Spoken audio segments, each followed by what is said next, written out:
पहला क्वेश्चन कि रिएक्शन किसके किसके बीच हो रहा है। रिएक्शन इट्स लाइक कि लड़ाई झगड़ा या फिर एक दूसरे को इम्पैक्ट करना, लाइक दैट। तो ये रिएक्शन किसके बीच हो रहा है? तो बेसिकली ये रिएक्शन हो रहा है मेन फील्ड और आर्मेचर फील्ड के द्वारा। अब फील्ड कैसे प्रोड्यूस होता है? तो current carrying conductor produces magnetic field. और पूरे डीसी मशीन में बताओ कितने ऐसे कंडक्टर हैं जो करंट कैरिंग हैं? तो एक आपका फील्ड वाइंडिंग और एक आपका आर्मेचर वाइंडिंग, दो ही तो हैं। तो एक फील्ड वाइंडिंग और एक आर्मेचर वाइंडिंग, ये दोनों करंट, इनके थ्रू करंट होके जा रहा है, तो current carrying conductor produces magnetic field. तो इन दोनों का इंट्रैक्शन भी तो होना ही था, और उसी इंट्रैक्शन को बेसिकली हम क्या नाम देते हैं? Armature reaction. ठीक है। What is armature reaction? तो effect of armature field on the main field is known as armature reaction. Effect of armature field on the main field is known as armature reaction. तो यहां पे देखो जरा, ये जो आप देख रहे हो ये क्या है? ये कौन सी वाइंडिंग है? यहाँ पे देखो फील्ड वाइंडिंग, जो कि मैग्नेटिक फील्ड प्रोड्यूस करने के लिए लगाया गया था, लाइक कि north pole south pole generate करने के लिए। ये है फील्ड वाइंडिंग। तो ये यहां से इसकी फ्लक्स जा रही होगी। उसके बाद फिर चाहे मोटर हो चाहे जनरेटर हो, आर्मेचर वाइंडिंग में करंट तो फ्लो होगा। मोटर होगा तो आप दोगे, जनरेटर होगा तो इंड्यूस हो जाएगा, बट होगा। तो करंट कैरिंग कंडक्टर अपने आसपास क्या प्रोड्यूस करता है? Magnetic field. तो एक मैग्नेटिक फील्ड मेन फील्ड, दूसरा मैग्नेटिक फील्ड है आर्मेचर फील्ड। अब इन दोनों का इंटरेक्शन होगा, तो ऑब्वियस सी बात है सब कुछ ऐसा तो नहीं दिखेगा, ये तो इंडिविजुअल है। दिखेगा कैसा? कुछ ऐसा। तो इसी को क्या बोलते हैं? Armature reaction. सारी चीजों को विजुलाइज करना है, ठीक है? इसलिए हर एक पॉइंट के लिए मैंने डायग्राम रखा हुआ है, तो विजुलाइज करना। ये जो स्ट्रेट लाइन दिख रही है कौन सी फील्ड थी आपकी? Main field. मेन फील्ड किसको बोलते हैं? जो आपका फील्ड वाइंडिंग प्रोड्यूस कर रहा है फ्लक्स, उसको क्या बोलते हैं? Main field. ठीक है। वो बात अलग है कि मेन फील्ड प्रोड्यूस करने के लिए जो करंट की रिक्वायरमेंट है वो कम है। इसको तो 2 से 3 वोल्ट डीसी ही चाहिए होता है ना, मतलब 1 से 2 एम्पियर या 2 से 3 एम्पियर, इतना ही मतलब 2 से 3 एम्पियर, दैट इज सफिशियंट। ज्यादातर करंट तो आर्मेचर वाइंडिंग में जाएगा, वो बात अलग है। बट इसको क्या बोलते हैं? मेन फील्ड, क्योंकि काम तो यही कर रहा है। अगर ये यही ना हो तो ईएमएफ ही जनरेट ना होगा। तो मेन फील्ड और ये है आर्मेचर फील्ड। तो इन दोनों का जब इंट्रैक्शन होगा, बेसिकली लड़ाई झगड़ा होगा, तो फिर जो आपको रिजल्टेंट दिखेगा वो कुछ ऐसा दिखेगा। तो ए क्या ए अगर ए डायग्राम दिखा के पूछा जाए कि यहाँ पे क्या हो रहा है, तो यहाँ पे क्या हो रहा है? यहाँ पे आर्मेचर रिएक्शन हो रहा है। ठीक है। तो effect of armature field on the main field is known as armature reaction. या फिर ऐसे बोले, effect of armature field which is produced by the armature winding on the main field which is produced by the field winding is known as armature reaction। बात समझ में आ रही है क्या बोल रहा हूं मैं? ठीक है। चलिए, अब अगला क्वेश्चन ये है कि सर आर्मेचर रिएक्शन से हमें दिक्कत क्या है? ठीक है, हो रहा है तो हो रहा है, ठीक है, हो रहा है तो हो रहा है। लाइक कि दो लोग लड़ाई झगड़ा कर रहे हैं, तो हमें क्या फर्क पड़ता है? तो हमें तब तक फर्क नहीं पड़ता जब तक वो हमारे घर के ना हो, हमारे नॉन के ना हो। ठीक। तो कहने का मतलब हमें फर्क इसलिए पड़ता है क्योंकि इससे हमारा लॉस है। सर वो लॉस क्या है? तो लॉस देखो, मोटर में अलग लॉस, मोटर में अलग दिक्कत आती है, जनरेटर में अलग दिक्कत आती है। जैसे आर्मेचर रिएक्शन के दो अनडिजायरेबल इफेक्ट हैं जो हमें नहीं चाहिए थे। जैसे कि क्या होगा? अगर आर्मेचर रिएक्शन होगा, हमारा ईएमएफ जनरेट करने में मेन फील्ड कौन था? मेन या आर्मेचर? मेन। मेन इसीलिए तो बोला जा रहा है। बट जब भी पिक्चर में आएगा तो ये क्या करेगा? उसको रिड्यूस करेगा। ठीक है, मतलब इधर से, तो बेसिकली क्या करेगा, रिड्यूस करेगा। तो जब ये रिड्यूस करेगा तो मिला जुला के फ्लक्स रिड्यूस हुआ। अब फ्लक्स रिड्यूस हुआ तो हमें पता है चाहे जनरेटेड ईएमएफ हो चाहे बैक ईएमएफ हो, E directly proportional to N into phi, और फाई अगर कम होगा तो ईएमएफ भी क्या होगा, कम हो जाएगा। जैसे नो, देखो ना, ईएमएफ का फॉर्मूला क्या होता है, directly proportional to N phi. Torque का फॉर्मूला क्या होता है, फाई इंटू आई ए। मिला जुला के अगर देखा जाए तो E directly proportional to phi and T directly proportional to phi. बोलो हाँ या ना। तो अगर दोनों ही डायरेक्टली प्रोपोर्शनल टू फ्लक्स हैं और ड्यू टू आर्मेचर रिएक्शन आपका फ्लक्स क्या हो रहा है, कम हो रहा है, तो इसका मतलब दोनों के दोनों, चाहे ईएमएफ हो चाहे टॉर्क हो, दोनों क्या होंगे, कम होंगे। बोलो हाँ या ना। क्लियर इतनी बात, ठीक है। तो इसके अलावा सर कोई फर्क पड़ता है क्या? हाँ, इसके अलावा ये फर्क पड़ता है कि वो डिस्टॉर्शन क्रिएट कर देते हैं। डिस्टॉर्शन मतलब मैग्नेटिक फील्ड सीधे सीधे जा रहा था, बट ये मिल करके इसके इंट्रैक्शन की वजह से फिर टेढ़ा हो गया बेसिकली, ठीक है, टेढ़ा हो गया, देखो इस तरीके से हो गया। तो इसे क्या बोल सकते हो आप, डिस्टॉर्शन बोल सकते हो। तो अब डिस्टॉर्शन से क्या प्रॉब्लम है, ठीक है, जैसे यहाँ फ्लक्स रिड्यूस हो रहा था तो उससे हमारा ईएमएफ घटा, टॉर्क घटा। इसी तरह डिस्टॉर्शन से क्या दिक्कत है, तो डिस्टॉर्शन से हमें कम्यूटेटर पे स्पार्किंग देखने को मिलती है। आर्मेचर रिएक्शन की वजह से डिस्टॉर्शन होगा मैग्नेटिक फील्ड का, और उसकी वजह से क्या लॉस है, तो उसकी वजह से हमें स्पार्किंग देखने को मिलती है। कहाँ पे, कम्यूटेटर पे। बात समझ में आई क्या? ठीक है। तो distortion of magnetic flux along air gap is what, sparking in commutation. Clear इतनी बात। और यहाँ पे क्या है, नेट रिडक्शन ऑफ फ्लक्स पर pole is what, reduces EMF and torque. दोनों बात क्लियर है। तो इस सिंपल करंट कैरिंग कंडक्टर ऐसे प्रोड्यूस करता है मैग्नेटिक फील्ड। और ये क्या है, सोलेनॉइड। ये आपका north pole south pole create कर रहा होता है, ठीक है। तो बेसिकली यहाँ पे क्या दिखाने की कोशिश कर रहा हूँ कि करंट कैरिंग कंडक्टर क्या प्रोड्यूस करता है, मैग्नेटिक फील्ड। अब दो वाइंडिंग है, कौन कौन, एक है आपका फील्ड वाइंडिंग, ये है आपका फील्ड वाइंडिंग, देखो यहाँ पे फील्ड वाइंडिंग, और दूसरा क्या है आपका आर्मेचर वाइंडिंग। तो ये देखो यहाँ पे आर्मेचर वाइंडिंग। तो आप चाहे मोटर हो चाहे जनरेटर हो, इसमें तो सप्लाई दोगे ही दोगे, ठीक है। जनरेटर होगा तो उसी का कुछ हिस्सा इसमें जाएगा, मोटर होगा तो जो सप्लाई का कुछ हिस्सा इसमें जाएगा।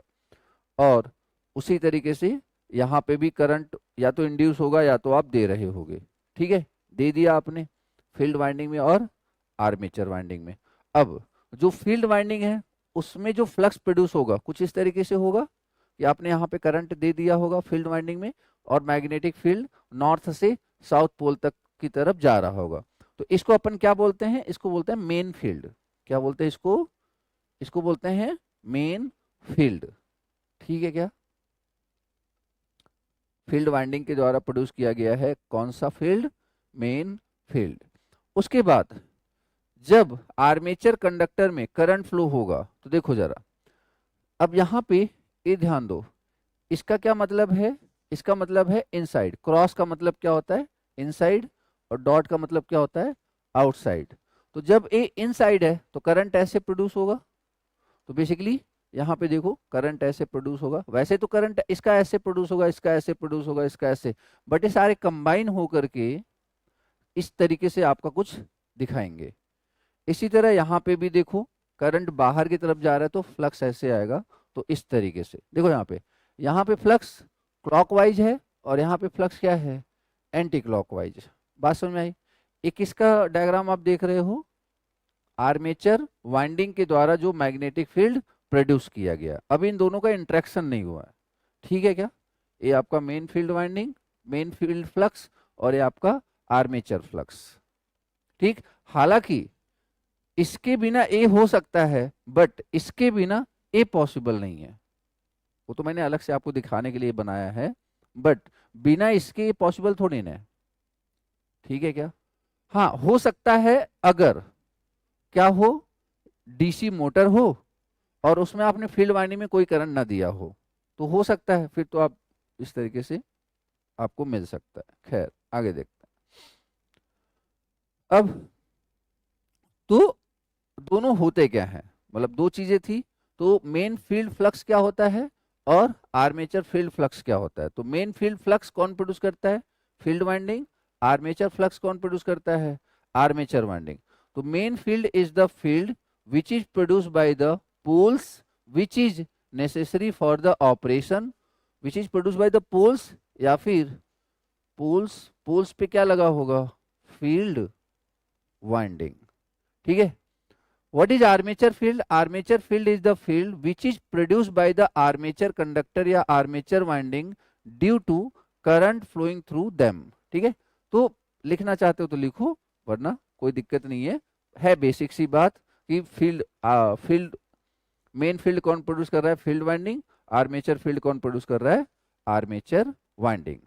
ठीक है क्या। एक्चुअली मतलब ये तो चलो आइडियल टाइप का है, जो एग्जैक्ट होता है आप सोचो ना, जब ये फ्लक्स आएगा तो ये मैग्नेटिक मटेरियल है, बाहर क्या है, ये तो एयर है ना, तो एयर फ्लक्स के लिए हाई रिलक्टेंस ऑफर करेगा, तो वहां तो जाएगा नहीं, जब भी जाएगा इनसे हो करके जाएगा। ठीक है। तो ये एक्चुअल रिप्रेजेंटेशन है। और इसी तरह ये देखो, ये आपका फ्लक्स कौन सा फील्ड, आर्मेचर फ्लक्स। ठीक है। तो सारी चीजों को एकदम दिमाग में रख के चलो। चलो अब इन दोनों का क्या कराते हैं, आपस में इंट्रैक्शन करवाते हैं। ठीक है। अब इन दोनों का आपस में इंट्रैक्शन करवाते हैं, ध्यान से सुनो। ये था आपका मेन फील्ड, ये था आपका आर्मेचर फील्ड, ये था आपका मेन फील्ड, ये था आपका आर्मेचर फील्ड। अभी इसमें मैंने क्या नहीं दिया था, करंट नहीं दिया था, तो इसलिए मेन फील्ड नहीं आया था। अब मैंने इसमें भी करंट दे दिया। ठीक है। अब मैंने इसमें भी करंट दे दिया, मान लो कुछ भी। ठीक है। ऐसे करंट दे दिया। अब क्या हुआ, ए भी आ गया, ए भी आ गया। ये मैंने दिखाया है, ऐसा होता नहीं होगा, क्योंकि अगर दोनों आ गए तो फिर तो रिएक्शन हो जाएगा ना। ठीक है। ये मैंने जस्ट दिखाया है। अब देखो जरा, यहां से देखो, ध्यान ध्यान से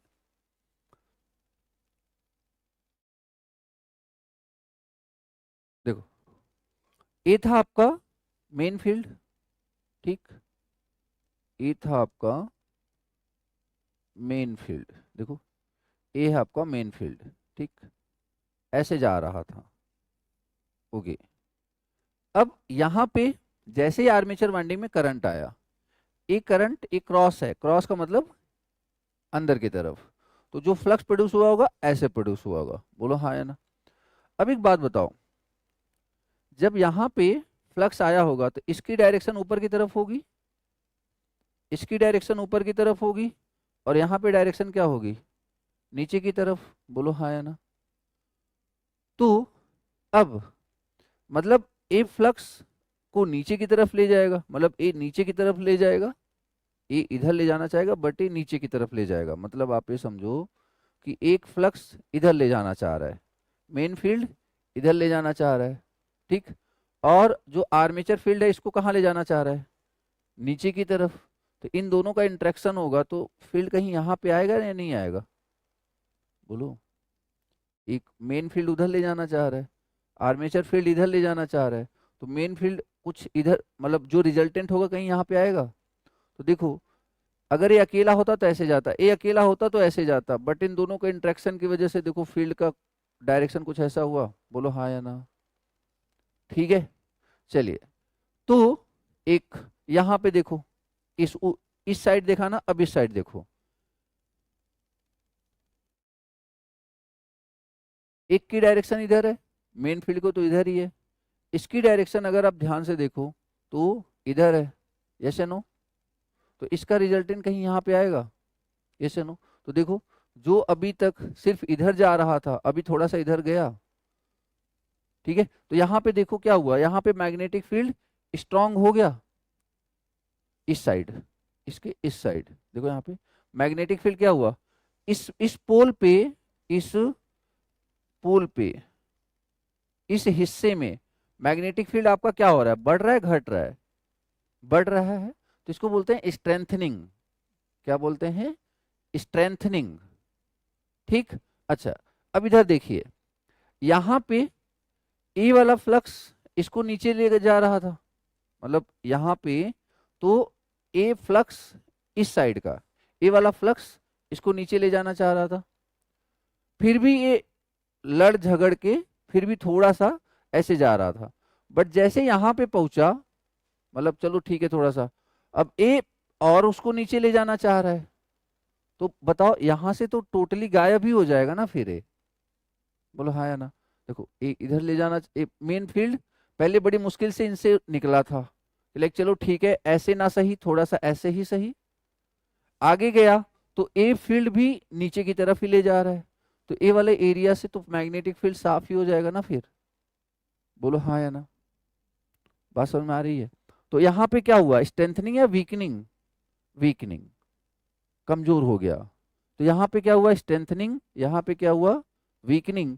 इसी तरीके से इधर आओगे तो यहाँ पे क्या होगा, स्ट्रेंथनिंग, और यहाँ पे क्या होगा, वीकनिंग। तो अब ए डिस्टॉर्ट हो चुका है, डिस्टर्ब हो चुका है। क्लियर हुआ क्या, ए शेप कैसे मिला है, बस सबको क्लियर है। ठीक है, बस ए शेप याद रखना है, बाकी तो चलो ठीक है, तुम्हें इमेजिन। ओके देखो, अब पहले आप ये समझो कि इसको और डिटेल में समझने के लिए अब हमें कुछ एक दो टर्म समझने पड़ेंगे। एक होता है डी एक्सिस और एक होता है क्यू एक्सिस। डी एक्सिस मतलब डायरेक्ट एक्सिस और क्यू एक्सिस मतलब क्वाड्रेचर एक्सिस। अच्छा, ये जो आप क्यू एक्सिस डी एक्सिस देख रहे हो, इसका कॉन्सेप्ट डीसी मशीन में भी होता है और सिंक्रोनस मशीन में भी होता है। ठीक है, इंडक्शन में हम इसके बारे में बात नहीं करते हैं, बट डीसी मशीन और सिंक्रोनस मशीन में। चलिए देखो जरा क्या क्या है ये। देखो ये जो नॉर्थ, जहां भी आपको नॉर्थ पोल साउथ पोल दिख रहा है उसको आपस में मिला दो। ठीक है, जो नॉर्थ पोल साउथ पोल जहां भी दिख रहा है आपको आपस में मिला दो। मिलाने के बाद जो लाइन आपको दिखे वही एक्चुअली क्या है, डी एक्सिस। कुछ समझ में आया, समझ में आया नहीं समझ में आया, मैं क्या बोल रहा हूँ, डी एक्सिस पता करना है ना, तो पता कैसे करोगे आप, कि बस नॉर्थ पोल साउथ पोल को मिला दो। वो जो लाइन आपने दिखी, जो लाइन आप ड्रॉ कर रहे हो ना, उसी को क्या बोलते हैं, डायरेक्ट एक्सिस। जैसे फॉर एग्जांपल 4 पोल की मशीन नहीं है, जैसे मान लो, चलो अगर सपोज मैंने एक 4 पोल की मशीन बना दी ना आपके सामने,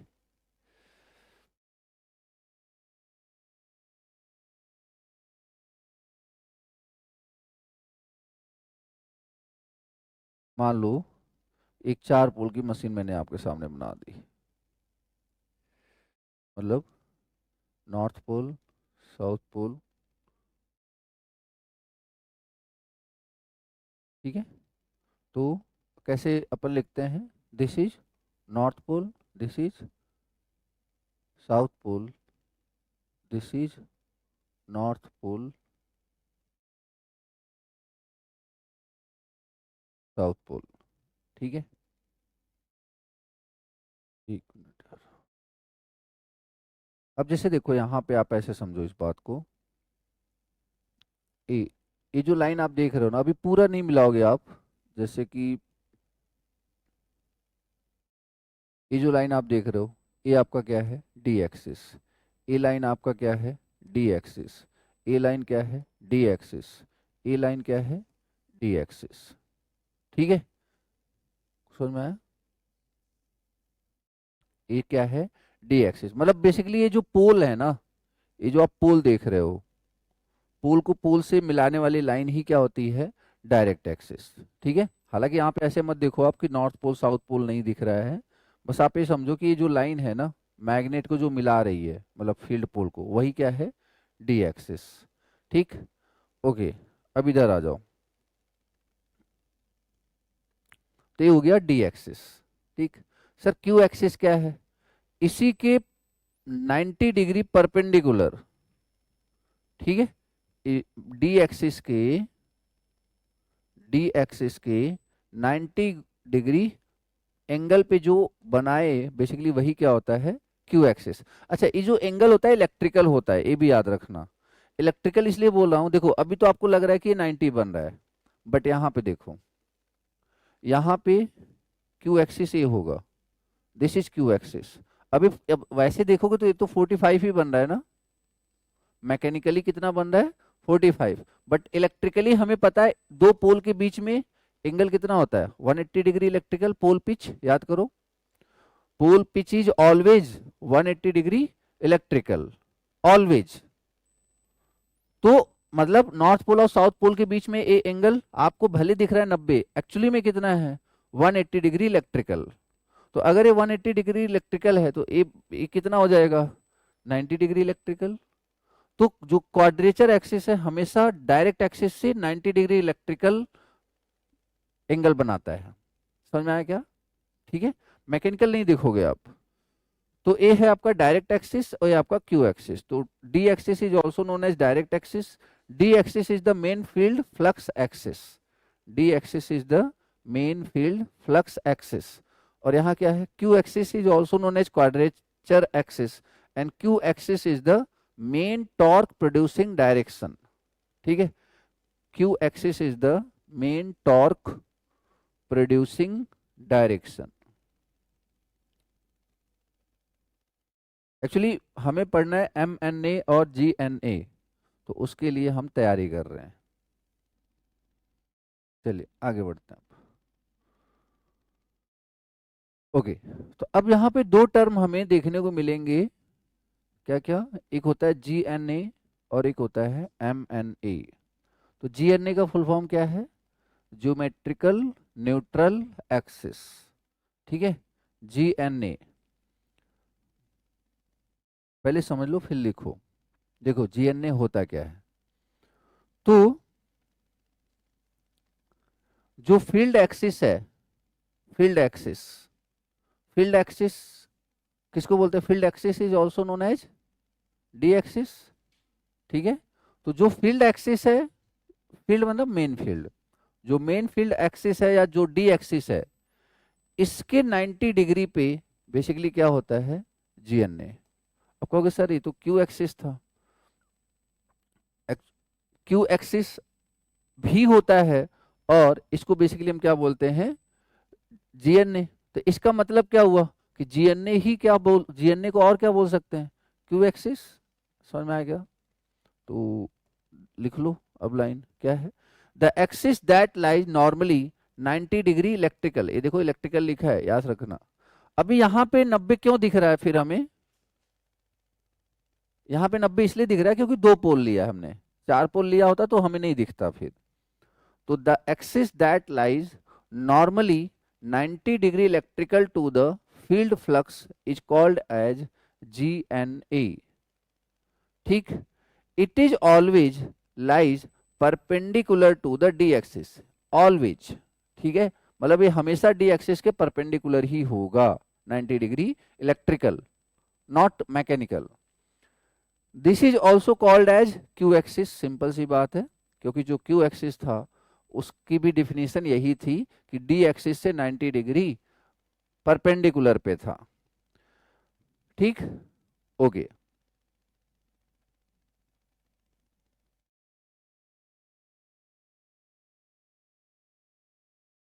यहां तक बात क्लियर है? तो ये आपका GNA, ये आपका GNA। अब GNA के लिए आप पे एक पॉइंट और याद रखना, जो GNA होता है ना, जो GNA होता है वो फिक्स होता है। फिक्स क्यों होता है, क्योंकि GNA is the perpendicular to the main field, और मेन फील्ड तो हमेशा ऐसे ही रहेगा ना। मेन फील्ड रोटेट, मतलब मेन फील्ड जो है वो रोटेट थोड़ी करेगा, मतलब ऐसा तो है नहीं यहाँ से उठ के यहाँ चला जाएगा। अरे मेन फील्ड तो आपका स्टेटर पे है ना, ठीक है, तो वो रोटेट थोड़ी करेगा। तो GNA क्या होता है, फिक्स होता है। जो रोटेट करता है एक्चुअली वो MNA होता है। सर हमें कैसे याद रहेगा, तो ऐसे याद रखना, GNA एक क्वेश्चन बार बार पूछा जाता है, G फॉर आप ग्राउंड याद रखना। ठीक है, और ग्राउंड हमें पता है क्या होता है, फिक्स होता है। ठीक है, जस्ट याद रखने के लिए आपके, तो GNA हमेशा क्या होता है, फिक्स होता है, याद रहेगा।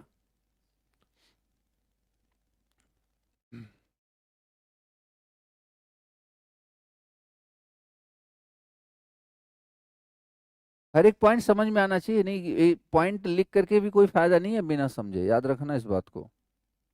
तो समझ में आ जा, समझना आपकी पहली प्रायोरिटी होनी चाहिए। ठीक है, आगे बढ़े, लिख लिया।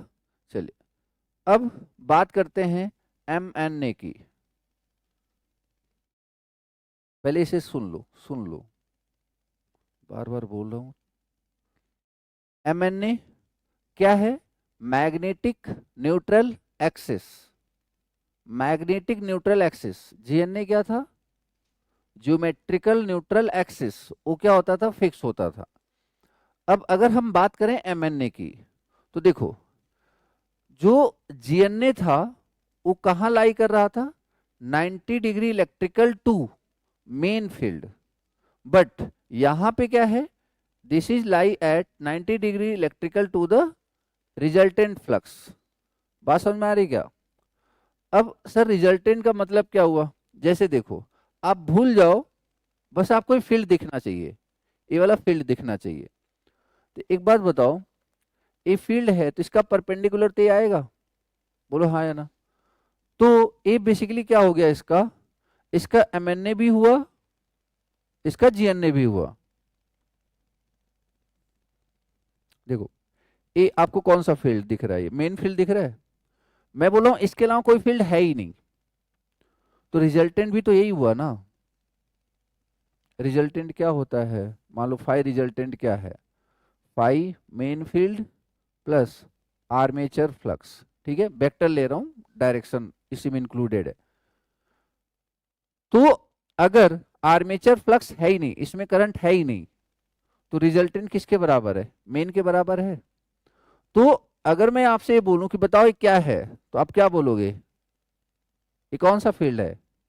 मेन भी है और, बोलो, मेन भी है और रिजल्टेंट भी है ना, क्योंकि आर्मेचर, अरे यार आर्मेचर फील्ड तो तब आएगा ना जब इसमें करंट फ्लो कराएंगे हम।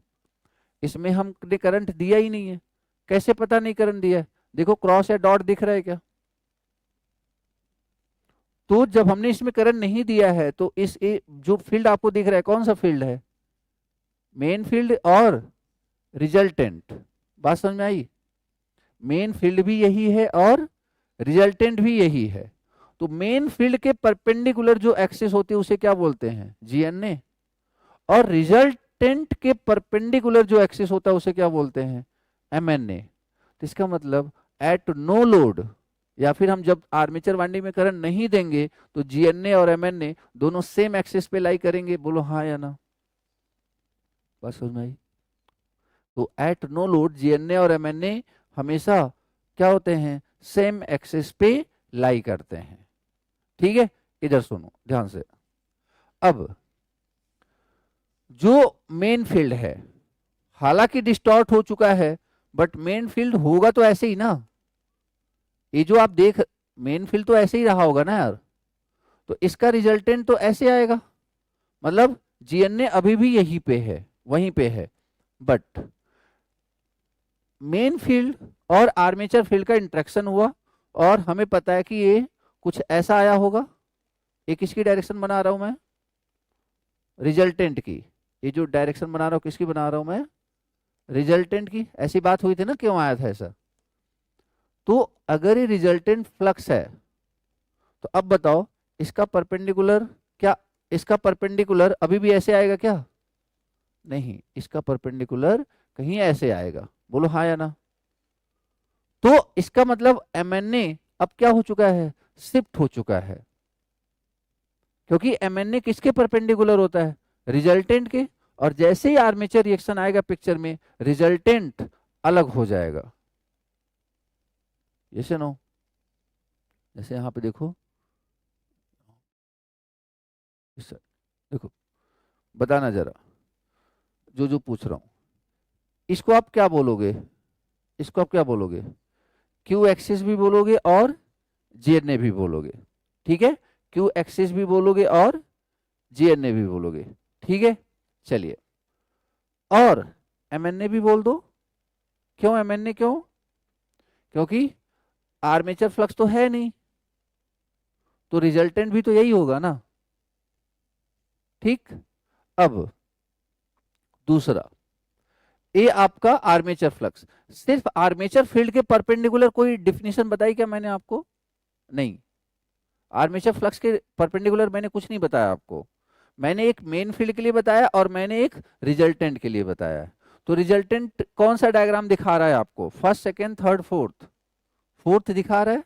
तो फोर्थ का ए है रिजल्टेंट। तो अब इसका परपेंडिकुलर तो कुछ ऐसे आएगा ना यार, देखो इसका परपेंडिकुलर तो कुछ ऐसे आएगा, क्योंकि टेढ़ा हो गया है ना ये रिजल्टेंट। देखो अगर मैं एक सिंपल सा लाइन ड्रॉ करूं तो आपको लाइन तो ऐसे दिख रहा है ना, अब इसका परपेंडिकुलर तो ऐसे ही आएगा। तो इसका मतलब क्या हुआ कि ये जो आप लाइन देख रहे हो, ए है रिजल्टेंट और इसके परपेंडिकुलर है एमएनए। क्या जीएनए अभी भी शिफ्ट हुआ? नहीं, GNA is perpendicular to what?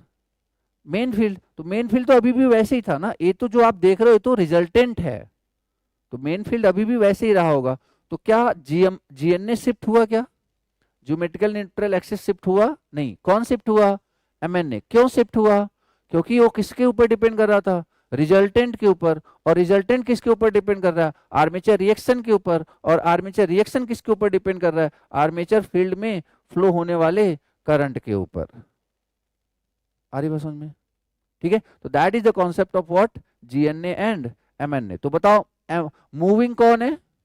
MNA. M for moving, ठीक है, और G for ground, like that is fixed. क्या जीएनए और एमएनए दोनों सेम एक्सिस पे लाई कर सकते हैं? हाँ, कब? नो लोड पे, जब आर्मेचर वाइंडिंग में करंट फ्लो ना हो रहा हो, तो उस समय रिजल्टेंट जो है मेन फील्ड के बराबर होता है। तो रिजल्टेंट के परपेंडिकुलर बोलो चाहे मेन फील्ड के परपेंडिकुलर बोलो, दोनों एक ही बात है। और रिजल्टेंट के परपेंडिकुलर होता है आपका एमएनए और मेन के परपेंडिकुलर होता है आपका जीएनए, और दोनों लाई करेंगे सेम एक्सिस पे। क्लियर हो गया? चलिए डन, आगे बढ़े। ओके, अब यहां पे समझो जरा। तो एमएनए, अब लिखो एमएनए है, ये तो मैंने डिफिनीशन बताई आपको। अभी जो बताया मैंने, क्या बताया? डिफिनीशन बताया एमएनए का। अब हम दोनों पे बात करते हैं, एक बार एमएनए एट नो लोड पे और एक बार एमएनए एट लोड पे। दोनों कंडीशन में देखते हैं क्या क्या है। तो पहले आप लिखो एमएनए एट नो लोड, ठीक है, एमएनए एट नो लोड। देखो जरा ध्यान से समझो, क्या है? ए है आपका कौन सा एक्सिस? जल्दी बोलो। मेन फील्ड एक्सिस, ठीक है, ये मैंने यहाँ पे ड्रॉ, देखो यहाँ पे ड्रॉ कर दिया गया फील्ड एक्सिस। और इसके उसके बाद ए कौन सा एक्सिस है? बेसिकली जीएनए बोल लो, like geometrical neutral axis which is perpendicular to the D axis या फिर मेन फील्ड एक्सिस। तो जीएनए, ये क्या हो गया? जीएनए। अब रिजल्टेंट भी तो यही है ना, क्योंकि हमने लोड अभी दिया नहीं है, रिजल्टेंट भी यही है। तो और रिजल्टेंट के परपेंडिकुलर क्या आ जाता है? एमएनए। तो एट नो लोड आप क्या करोगे? At no load GNA and MNA lie on the same axis. ये लाइन लिखोगे आप, at no load, at no load GNA and MNA lie on the same axis because resultant flux and main field flux, resultant flux and main field flux both are same. Resultant flux and main field flux both are same.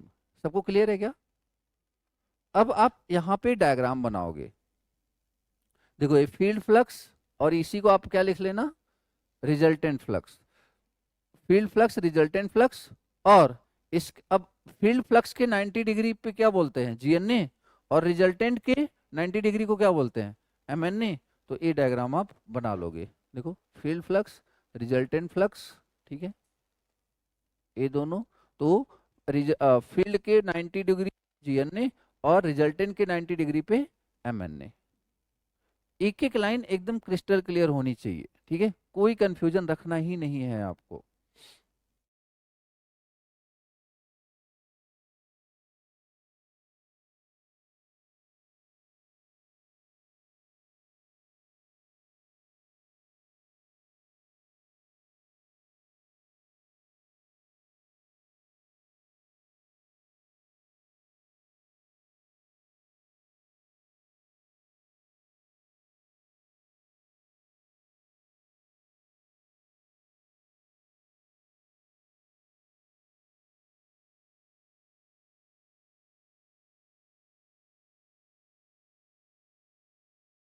Done,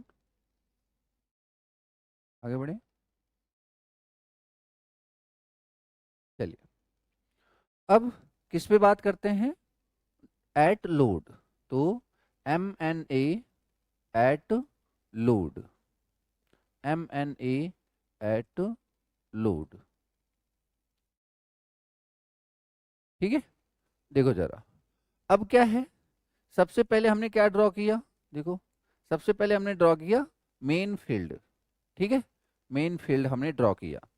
okay, अब picture में और कौन आ चुका है, तो armature flux, picture में और कौन आ चुका है, तो आर्मेचर फ्लक्स यहाँ पे हम ड्रॉ कर रहे हैं। देखो ये है मेन फील्ड और फ्लक्स नीचे की तरफ जा रहा होता है, इस वाले पॉइंट पे फ्लक्स नीचे की तरफ काम कर रहा होता है ना, ठीक है। देखो ऐसे ऐसे, करंट अंदर की तरफ, फ्लक्स नीचे की तरफ। तो फ्लक्स हम जो आर्मेचर फ्लक्स था वो कुछ ऐसे आया। अब जो जीएनए है, सॉरी जो एमएनए है, किसके ऊपर डिपेंड करता है, रिजल्टेंट के ऊपर। तो इन दोनों का रिजल्टेंट कहीं यहाँ पे आ जाएगा, ये क्या हो गया रिजल्टेंट, ये क्या हो गया आपका रिजल्टेंट। अब इस मेन फील्ड के परपेंडिकुलर जब आप निकालोगे तो कौन सा क्या होगा वो, बोलो, इस मेन फील्ड के परपेंडिकुलर क्या होगा, जीएनए, और इस रिजल्टेंट के परपेंडिकुलर निकालोगे तो बेसिकली क्या होगा, एमएनए। बात समझ में आई क्या, क्लियर है, ये आप ड्रॉ कर लो, ठीक है। तो क्या है, at loaded condition MNA shift from GNA, at loaded condition, at loaded condition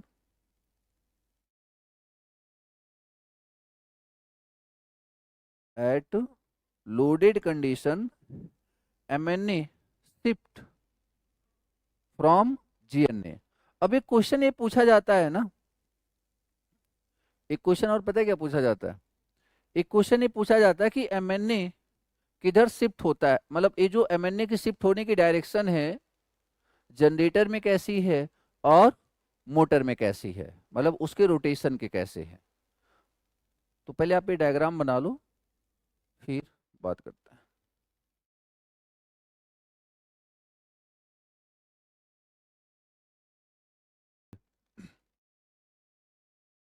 तो देखो यार, एक बात समझो आप, आपको ये पता है कि ये आपका कौन सा एक्सिस है, बोलो, क्यू एक्सिस या फिर जीएनए, ठीक है, क्यू एक्सिस या फिर जीएनए, ये फिक्स रहेगा ना, ये तो चेंज होगा नहीं, ठीक है। मैं लोड कंडीशन पे बात कर रहा हूँ, सारी बातें ना डायग्राम इसलिए बना रहा हूँ क्योंकि अभी बहुत सारी चीजें मुझे यहाँ पे बतानी है। देखो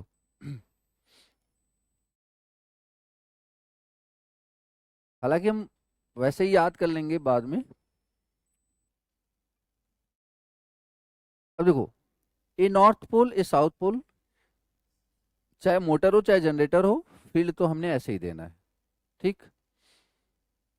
उसके बाद करंट की डायरेक्शन फिक्स कर देते हैं कि यहाँ पे चाहे मोटर हो चाहे जनरेटर हो, करंट यहाँ से क्या करेगा, इसमें करंट जाएगा और यहाँ पे करंट क्या करेगा, मतलब एग्जिट करेगा, मतलब करंट आएगा बाहर बेसिकली, ठीक है। करंट की डायरेक्शन फिक्स करने से क्या होगा कि हमें जो ये इसका फील्ड का डायरेक्शन बनाना है वो सेम रहेगा, समझ पा रहे हो क्या। अब बस इतने से देख करके आप मुझे मोटर और जनरेटर, ठीक है, उनके बारे में बात बताओगे आप। जैसे फॉर एग्जांपल, मोटर किधर घूमेगा, मोटर किधर घूमेगा, बताओ। मोटर के लिए हम कौन सा हैंड यूज करते हैं, लेफ्ट हैंड रूल या राइट हैंड रूल? मोटर के लिए लेफ्ट हैंड रूल। चलिए, तो लेफ्ट हैंड रूल में क्या होता था, ये BIL, सॉरी, FBI, सॉरी क्या होता था, FBI, ठीक है। तो बी, तो बी की डायरेक्शन तो इधर ही है ना, किधर, नॉर्थ, इधर नॉर्थ पोल से साउथ पोल, एक इसकी डायरेक्शन है, बी की डायरेक्शन, ठीक है। तो FBI, अभी करंट की डायरेक्शन इस वाले एंड पे देखें तो कहाँ पे है, अंदर की तरफ। तो इसको मैं ऐसे घुमा दूं, क्लियर है, बोलो हाँ या ना। ठीक है, तो इसका मतलब फोर्स तो उधर है, बस सॉरी, मैग्नेटिक फील्ड उधर है, करंट की डायरेक्शन, तो फोर्स किधर आ रहा है, नीचे की तरफ। मतलब एक कंडक्टर कैसा एक्सपीरियंस करेगा फोर्स, नीचे की तरफ, बोलो हाँ या ना। ये बात सबको समझ में आएगी नहीं? एक कंडक्टर फोर्स किधर एक्सपीरियंस करेगा, नीचे की तरफ। इस इधर देखो, इस वाले कंडक्टर पे देखो, अगेन इस वाले कंडक्टर पे देखो फोर्स किधर लग रहा है। तो ये आपका फील्ड, करंट आपका बाहर की तरफ, तो बताओ फोर्स किधर लग रहा है, ऊपर की तरफ। इसका मतलब ये कंडक्टर का फोर्स इधर लग रहा है, बोलो हाँ या ना। ठीक है, तो अब बताओ, इसका मतलब मिला जुला के मोटर घूम किधर रहा है, किधर घूम रहा है, एंटी क्लॉकवाइज, वेरी गुड। मतलब ये this is the direction of what, motor rotation. Clear हुआ सबको? ठीक है,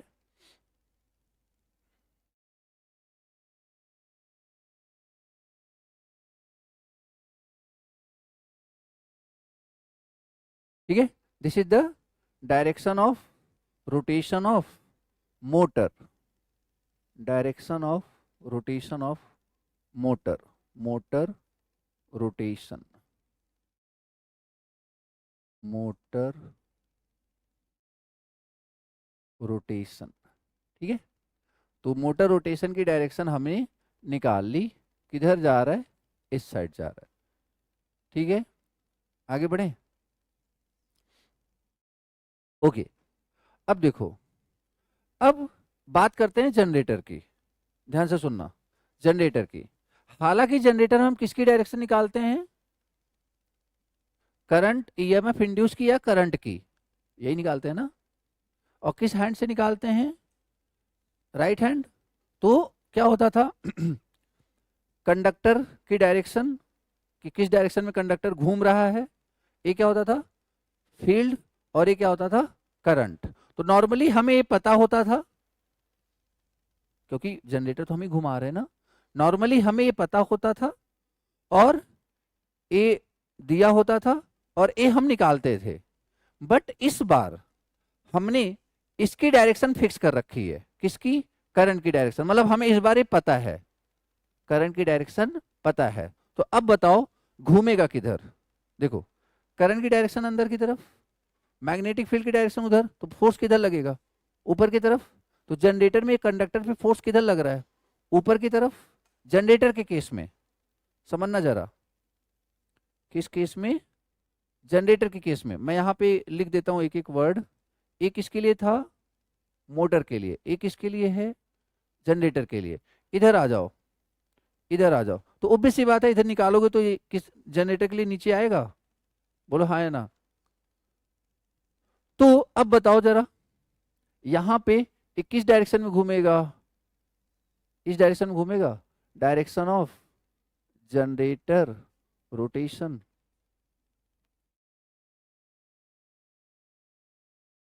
अभी आपको बहुत सारी चीजें ना बहुत सिंपल लगेंगी, अगर आपको ये डायग्राम समझ में आ गया तो। ठीक है, मोटर रोटेशन और ये जनरेटर रोटेशन, क्लियर इतनी बात, मोटर रोटेशन और ये जनरेटर रोटेशन, ठीक है।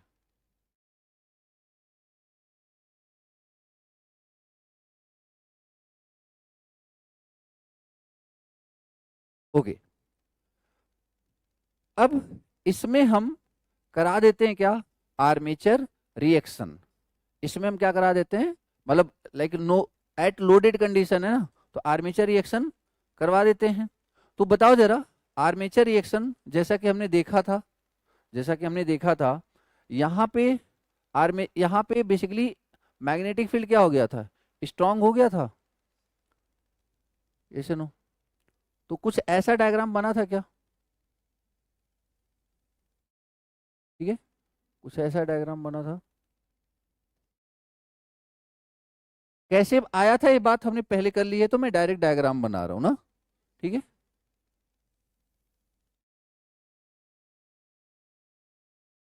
ठीक है, बस इतना।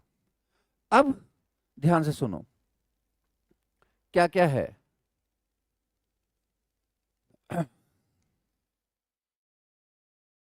अब बताओ पहले, अच्छा ये जो मैंने ड्रॉ किया है मोटर के लिए जनरेटर के लिए, दोनों के लिए ये जो डायग्राम ड्रॉ किया है दोनों के लिए है। वो बात अलग है कि मोटर की डायरेक्शन इधर है, जनरेटर की डायरेक्शन इधर है। बात समझ में आएगी नहीं, अरे डायरेक्शन चेंज होगी ना, ये सारी चीजें तो सेम ही है ना, ठीक है। हमने इसको फिक्स किया है ताकि हम एनालिसिस दोनों का एक साथ कर सकें। करंट की डायरेक्शन इसीलिए फिक्स कर रखी है, क्लियर है। तो ये चाहे मोटर हो चाहे, देखो एक बात बताओ, ये चीज किस पे डिपेंड करती है, इनके करंट के डायरेक्शन पे ना। तो ये तो मैंने फिक्स कर दिया ना। तो जनरेटर की बात करो चाहे मोटर की बात करो, वो बात अलग है कि मोटर इस डायरेक्शन में घूमेगा और जनरेटर इस डायरेक्शन में घूम रहा होगा। या फिर दूसरे तरीके से समझो, चलो, अगर आप मैग्नेटिक फील्ड यहां रखते हो नॉर्थ से साउथ, और करंट आप आर्मेचर वाइंडिंग में ऐसे देते हो, तो जो मोटर की तरह काम करेगा तो इस डायरेक्शन में घूमेगा। क्लियर हुई बात।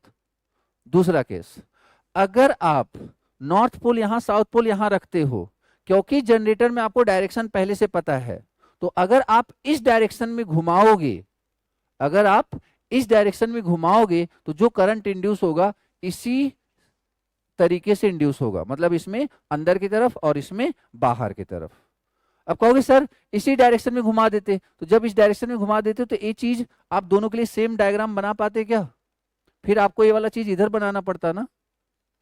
तो एक ही डायग्राम पे अगर आपको एनालिसिस करना है तो आपको मोटर की डायरेक्शन इधर करनी पड़ेगी और जनरेटर की इधर करनी पड़ेगी, क्योंकि जनरेटर इधर करोगे तभी आपको करंट इंड्यूस की डायरेक्शन कुछ ऐसे मिलने वाली है। बात समझ में आई, क्लियर हुआ। चलो, तो मतलब ये किसके लिए है, मोटर के लिए जनरेटर के लिए, दोनों के लिए। ये जो आर्मेचर रिएक्शन है, नो डाउट डायरेक्शन अलग अलग है, बट ये जो आपको ये आर्मेचर रिएक्शन का जो शेप देख पा रहे हो आप ना, ये दोनों के लिए है। क्लियर होगी बात। चलिए, अब बताओ, यहां पे क्या हो रही है, स्ट्रेंथनिंग या वीकनिंग।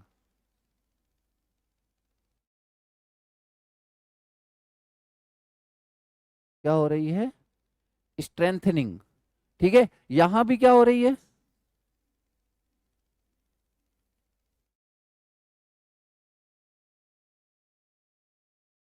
और इस साइड बात करते हैं, यहां पे क्या हो रही है बताओ।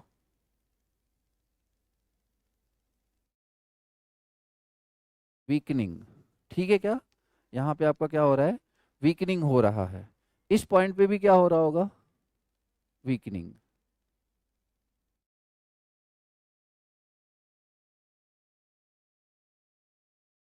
बहुत ध्यान से समझेंगे, ठीक है। अच्छा, ए तो आपका जीएनए था, एमएनए भी ड्रॉ कर दे। एमएनए कहाँ आएगा, कहीं यहाँ आ रहा होगा,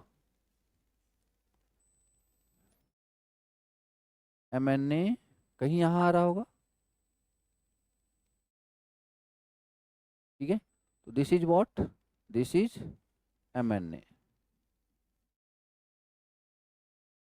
दिस इज जीएनए, ठीक है, दिस इज जीएनए। यहां तक किसी को कोई समस्या है, ठीक है। अब हम काफी क्वेश्चंस, अगर आपको ये डायग्राम समझ में आ गया, अच्छा जब मान लो एग्जाम में बनाना हुआ डायग्राम, ठीक है, तो आपको क्या करना है, तुरंत जल्दी जल्दी ये डायग्राम बना लेना है।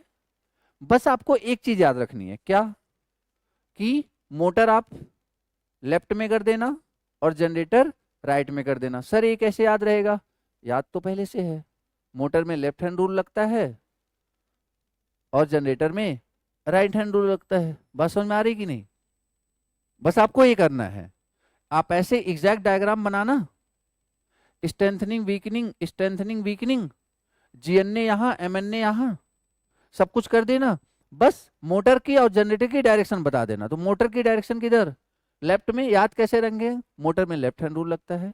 जनरेटर की डायरेक्शन किधर, राइट में, जनरेटर में राइट हैंड रूल लगता है। बना दिया। अब सिर्फ इस डायग्राम से आप बहुत अच्छे 10 क्वेश्चंस कम से कम अटेम्प्ट कर सकते हो। ठीक है, ये डायग्राम क्लियर है सबको? चलो अब स्टार्ट करते हैं एक एक करके सारे क्वेश्चंस।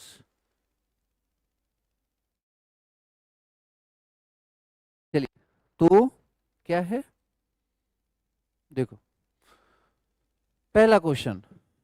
अब एक काम करते हैं अपन, आप ऐसे क्वेश्चन लिखते चलो ना, ताकि मतलब इस यहाँ पे जगह थोड़ी सी छोड़ देना नीचे, मतलब थोड़ा सा जगह छोड़ के, या फिर जगह साइड में हो तो, क्योंकि अभी इसमें कुछ और चीजें भी लिखेंगे आप इसमें।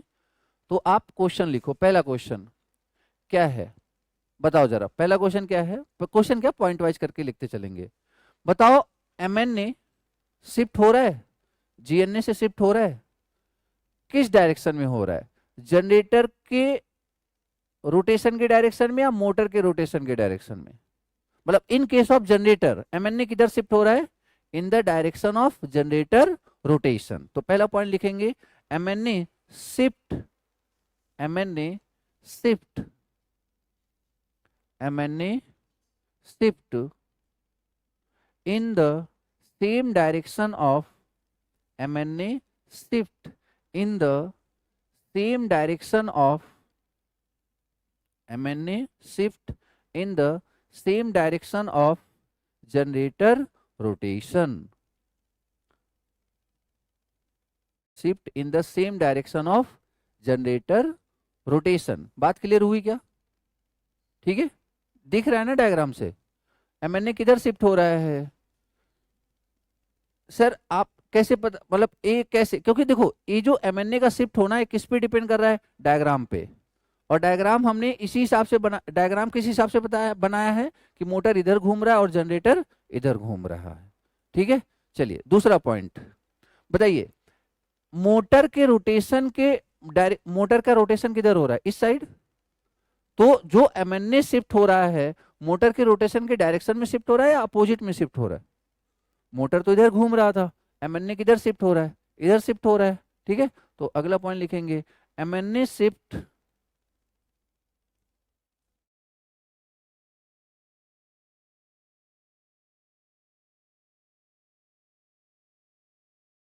MNA shift in same direction of generate, sorry, MNA shift in opposite direction of, MNA shift in opposite direction of motor rotation, motor rotation। ठीक है, मोटर रोटेशन।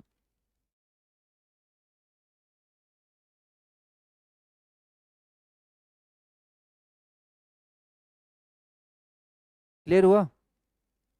चलिए अब ध्यान से देखो, अब एक क्वेश्चन जो और पूछा जाता है आपसे, एक क्वेश्चन जो और पूछा जाता है, क्या, एक एक की बात करते हैं। पहले आप ऐसे लिख लो, फॉर जनरेटर, आप ऐसे लिख लो फॉर जनरेटर। ठीक है, आप लिखो फॉर जनरेटर। इधर देखो, अब जनरेटर के लिए बात कर रहे हैं तो एक काम करते हैं, अभी मोटर के डायरेक्शन को, मोटर की चीज को मिटा देते हैं अभी फिलहाल के लिए। ठीक है, ताकि कंफ्यूजन ना हो। अब जनरेटर ऐसे घूम रहा है, ठीक है, जनरेटर आपका ऐसे घूम रहा है, ठीक है। अब जब यहां पे जनरेटर था, मतलब मान लो कोई एक्सिस है, मतलब ऐसे ऐसे घूम रहा है ये, तो जब आप यहां से आगे निकल गए, जब आप यहां से आगे निकल गए, तो ए वाला पोल क्या हुआ, पीछे छूट गया होगा, बोलो हाँ या ना, पीछे छूट गया होगा। तो बेसिकली इसको क्या बोलते हैं, ट्रेलिंग पोल। क्या बोलते हैं, ट्रेलिंग। देखो फिर से समझो, आप इस डायरेक्शन में जा रहे हो, ठीक, इस डायरेक्शन में जा रहे हो, जैसे ही आप से पोल से आगे बढ़े, तो ए पोल पीछे छूटा आपके, ए पोल पीछे छूटा, और यहां पे पहुंचे तो ए पोल आपके आगे पड़ा, फिर आप आगे बढ़े तो फिर ए पोल आपसे पीछे छूटा, फिर आप और आगे बढ़े तो ए पोल आपके आगे पड़ा। कुछ समझ में आ रहा है क्या बोल रहा हूं मैं? तो मुझे एक को असाइन करना है ट्रेलिंग पोल, एक को असाइन करना है लीडिंग पोल। तो आप बताओ किसको मैं ट्रेलिंग बोलूं और किसको लीडिंग बोलूं? ठीक है, चलो बताओ, इसको क्या बोलूंगा मैं? देखो आगे बढ़ रहे हो ना आप, तो ये पीछे छूट गया होगा, तो ये किस में आ जाएगा, ट्रेलिंग पोल। आ रही बात समझ में? ठीक है, ट्रेलिंग पोल टिप, इसको क्या बोलेंगे, ट्रेलिंग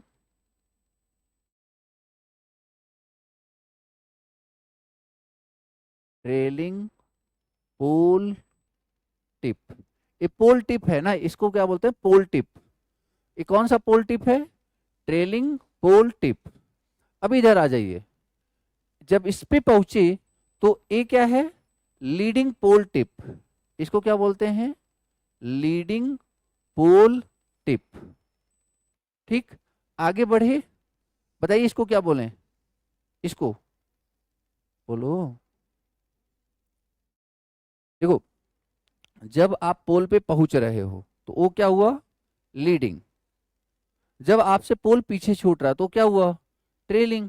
तो जब आप यहां से आगे इस डायरेक्शन में जा रहे हो, तो अब आपको पीछे छूटता हुआ दिख रहा है ना, तो ये क्या हो जाएगा, ट्रेलिंग पोल टिप। अब आप आगे बढ़े तो ये आपको दिख रहा है, तो ये क्या हो जाएगा, लीडिंग पोल टिप। ये बात समझ में आएगी नहीं?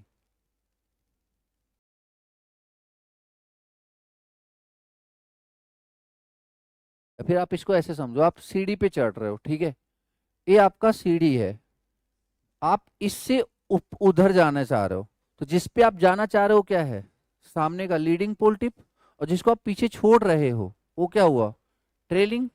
समझ में आ रहा है क्या? तो यार ये तो एक ही सीढ़ी है ना, सीढ़ी चेंज यहाँ हो रही है, एक सीढ़ी यहाँ चेंज हो रही है, एक सीढ़ी यहाँ चेंज हो रही है। तो जब सीढ़ी चेंज कर रहे हो तो ये सामने वाला क्या होगा, अगले सीढ़ी पे जा रहे हो ना, तो ये लीडिंग, और जिसको आप छोड़ रहे हो क्या हुआ, ट्रेलिंग ना यार, बोलो हाँ या ना। तो जब छोड़ा आपने, सामने वाला लीडिंग, पीछे वाला ट्रेलिंग। अभी तो सेम ही सीढ़ी पे चल रहे हो, यहाँ पे मत कंफ्यूज हो आप।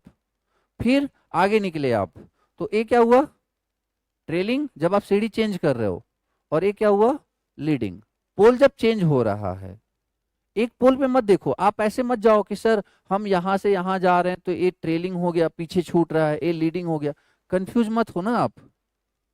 इस ये तो एक ही सीढ़ी है। अब मैं एक मान लो ए सीढ़ी है, तो इसमें काहे का लीडिंग काहे का ट्रेलिंग, सेम लेवल पे काहे का ट्रेलिंग काहे का लीडिंग। तो लीडिंग और ट्रेलिंग तो तब आएगा जब हम क्या करेंगे, स्टेप चेंज करेंगे ना यार। बात समझ रहे हो कि नहीं? मान लो ऐसे चौड़ी चौड़ी सीढ़ियां हैं, तो ए, अब आप इससे ऊपर जा रहे हो, आप क्या है, आप इससे ऊपर जा रहे हो, आप इससे ऊपर जा रहे हो, तो ये आपके लिए क्या हुआ, लीडिंग, और ये क्या हुआ, ट्रेलिंग पोल टिप। तो जब सीढ़ी चेंज करोगे तब तब की बात हो रही है ना, इतनी मेहनत करी क्यों जा रही है? अब देखो, फॉर जनरेटर बताओ जरा, स्ट्रेंथनिंग कहाँ हो रही है, लीडिंग ट्रेलिंग पोल टिप पे या लीडिंग पोल टिप पे, बोलो। स्ट्रेंथनिंग कहाँ हो रही है, स्ट्रेंथनिंग यहाँ दो जगह हो रही है, और दोनों जगह कौन सा है, ट्रेलिंग पोल टिप। तो यहाँ पे आप लाइन लिखोगे क्या कि strengthening eight trailing pole tip, strengthening eight trailing pole tip, strengthening eight trailing pole tip. Clear हुआ ये लाइन, ठीक है। दूसरा बताओ क्या लिखोगे, weakening eight leading pole tip, weakening eight leading pole tip.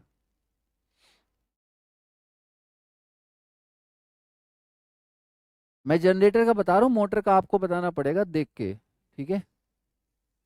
आगे बढ़े।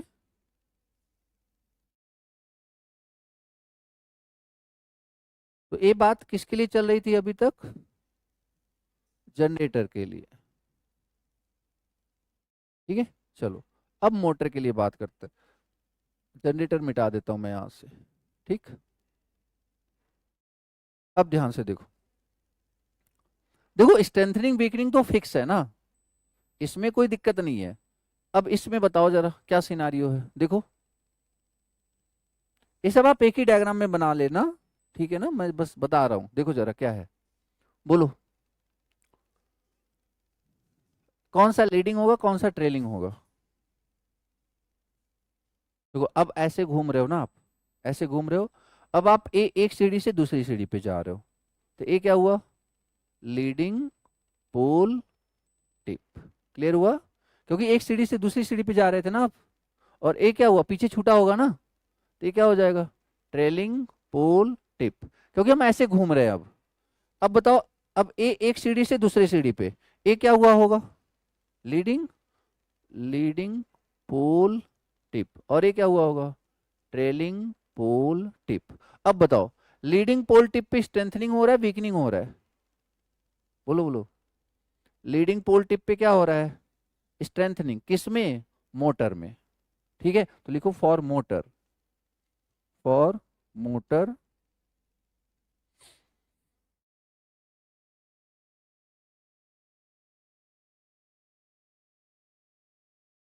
क्या लिखोगे, बोलो, strengthening eight leading pole tip,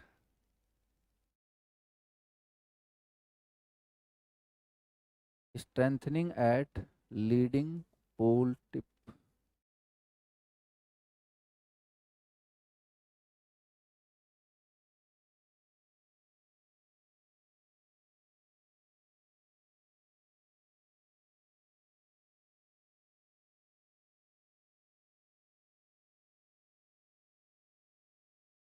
strengthening eight leading pole tip और weakening eight trailing pole tip, weakening eight trailing pole tip.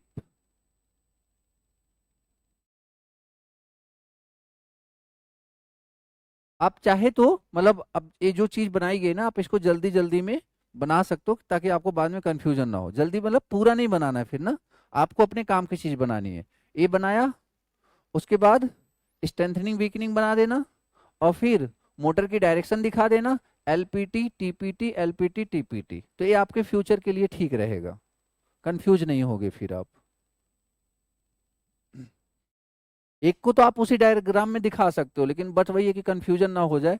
क्योंकि एक बार बताओ, क्या एलपीटी और टीपीटी फिक्स है क्या, किस पे डिपेंड कर रहा है, डायरेक्शन ऑफ रोटेशन पे। लिख लो ये line, leading pole tip and trailing pole tip depends on, note करके लिख लेना, नोट करके, क्या, leading pole tip and trailing pole tip depends on the, leading pole tip and trailing pole tip depends on the direction of rotation of, मतलब depends on the direction of rotation, that's it. Direction of rotation of armature लिख लो, कोई नहीं, let, ठीक है, depends on the direction of rotation of armature. ठीक है, armature winding को ही तो घुमा रहे हैं ना हम, स्टेटर तो फील्ड वाइंडिंग तो घूमेगा नहीं, आर्मेचर वाइंडिंग घूम रहा है। क्लियर हुई इतनी बात?